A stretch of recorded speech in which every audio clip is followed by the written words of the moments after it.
Hello Year 6 and welcome to today's lesson on biographies. And we're going to be looking at the features of biographies today. So we are going to be highlighting and working out what goes into a biography and how it is written. But we need to do a bit of thinking. What is a biography, first of all? So a biography is a non-fiction story about someone's life. They are true stories based on fact, and people who have written them, the biographers, will have researched so much before they have got to do the writing. They would have looked on websites, looked in the newspapers, they'd have asked people, interviewed people about the person they're writing about. They would have gathered photographs to put in them as well. And these biographies are written about somebody else, so it's written in the third person. And it's usually about someone who is famous. They've done something in their lives that they have become famous for and that people might be interested in. So in a biography is key events of a person's life, something that is interesting to the reader. And they're usually written in chronological order. So we're going to have a look at the biography of Mary Seacole. And this is what we're going to read together. So if you haven't already got it, pause the video and it'll be either in your printed pack or it's on the website. So make sure this is in front of you so you can follow with me. Okay. Who was Mary Seacole? Well, Mary Seacole, born Mary Grant, was a British Jamaican woman who became famous in the 19th century as Mother Seacole due to her work caring for injured soldiers in the Crimean War. Mary's early life. Mary Ann Grant was born in 1805 in Kingston, Jamaica. Her father was a Scottish soldier and her mother was a well-known Jamaican doctoress who treated people using herbal remedies such as aloe vera and ginger. Mary also had two siblings, Edward and Louisa. As a child, Mary was fascinated by her mother's work and practiced the skills she learned using dolls and pets as patients. By the age of 12, she was helping her mother as a nurse. Because of her father's connections, she was also able to travel twice to visit England in her teens, and this made her quite unusual for a black person at that time. When she was 31, Mary married a naval officer called Edwin Horatio Seacole. She was a good businesswoman, and together they ran a successful store. Unfortunately, her husband died only 8 years later. In 1853, she went to Panama, where her brother lived, and opened a hotel for the gold miners there. She continued to look after ill people and even risked her own life to care for the victims of an illness called cholera. The Crimean War. The Crimean War began in 1854. Mary was determined to help the soldiers, so she travelled to London and offered to go with Florence Nightingale's nurses. However, this was a time of racial prejudice, which meant that black people were not allowed to do certain things. The government refused to cooperate with her, probably because of racial narrow-mindedness. Instead, Mary and Thomas Day, a family friend, went to Crimea together, taking medicines and stores. There they set up the British Hotel, which was a simple building that provided medicines and hot food to fortify the soldiers. Additionally, she sold clothing and blankets to make them comfortable. Unlike Florence Nightingale, Mary Seacole treated the soldiers' injuries even in the thick of the fighting. They called her Mother Seacole because she was so kind. She said in her autobiography, "It was the grateful words and smiles which rewarded me." Mary's old age. At the end of the war in 1856, Mary returned to England with very little money. However, veteran soldiers started a campaign to help her, and she was therefore able to live comfortably until her death on the 14th of May, 1881. Some people have criticised her fame because she was not a real nurse like Florence Nightingale, but she must be regarded nowadays as an excellent role model for doing good work in difficult and dangerous situations.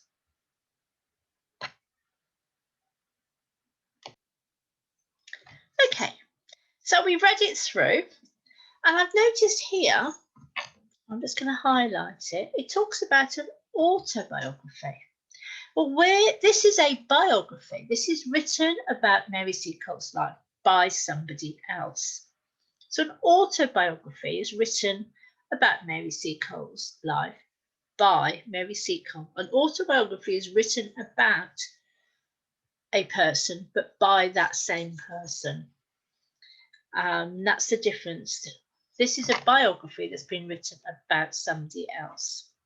So he has used her autobiography as part of his research to get some of the information for what this person has written. Okay, so let's have a look at what the key features of a biography is. Now we have genre features and we have SPAG features. Our genre feature starts off with an introduction, as does all our pieces of writing. They always have an introduction.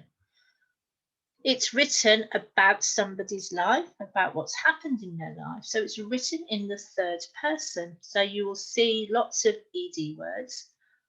You'd also see words like was, because it happened before now. So they were around. It was last week. So was, were, those sort of words as well are also representing the past tense.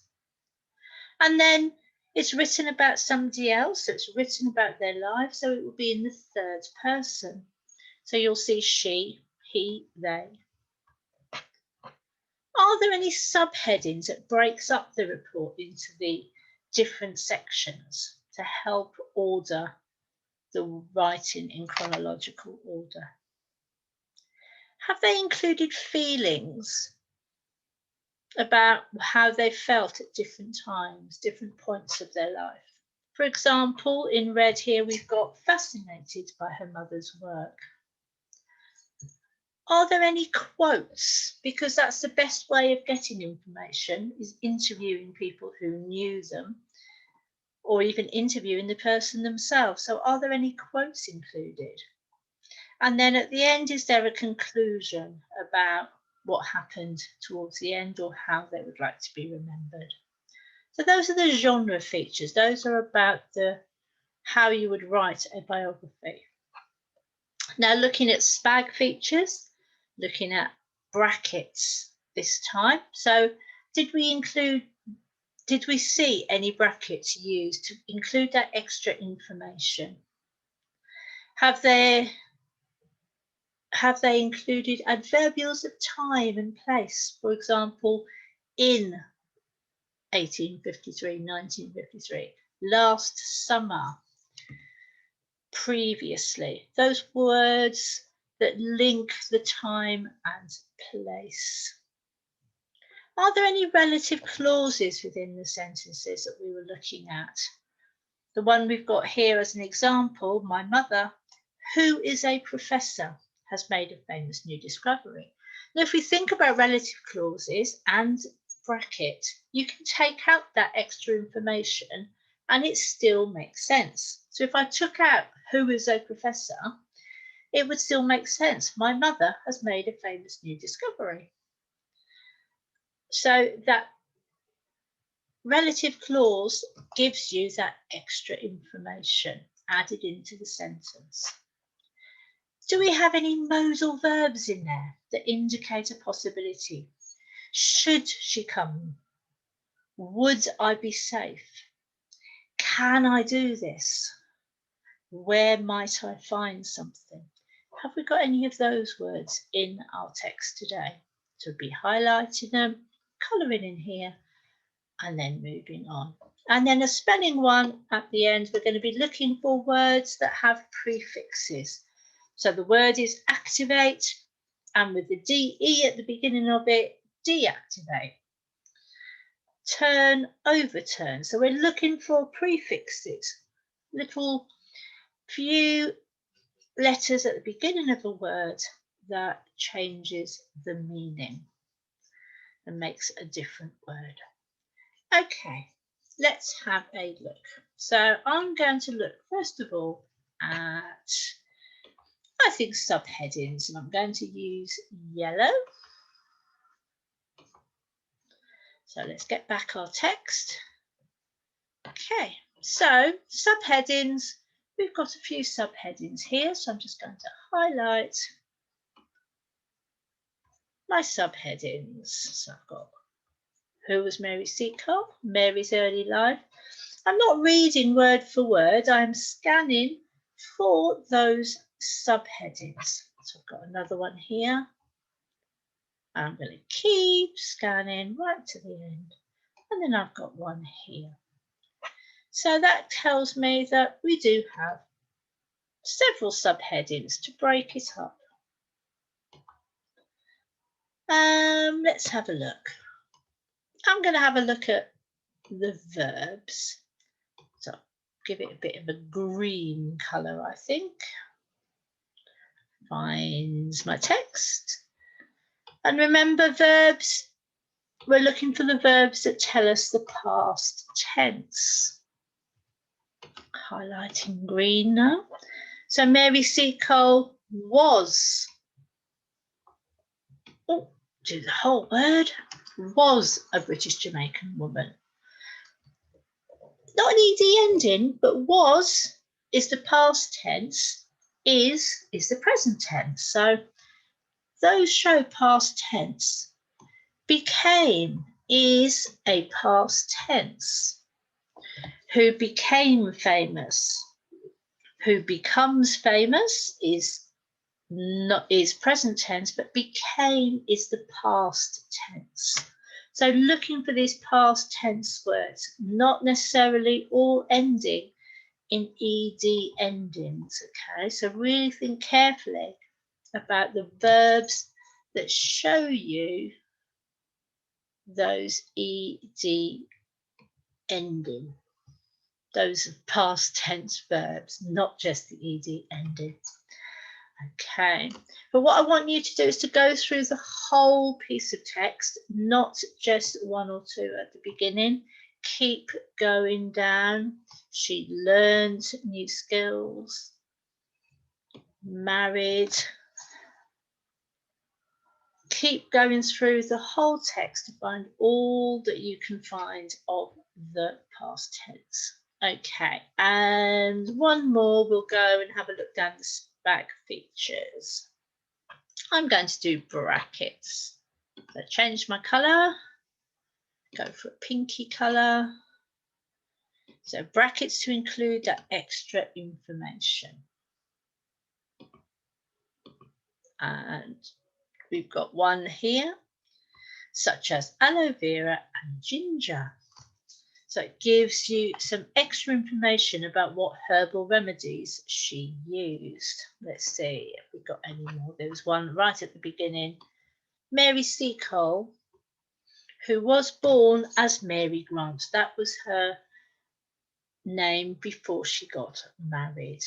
So go through and highlight and find all of the features in your texts. Hopefully you'll be able to do this because we've done this lots and lots of times before. And then have a look at the end and think about, can you research other famous people who may have had a biography written about themselves? So can you think of famous people?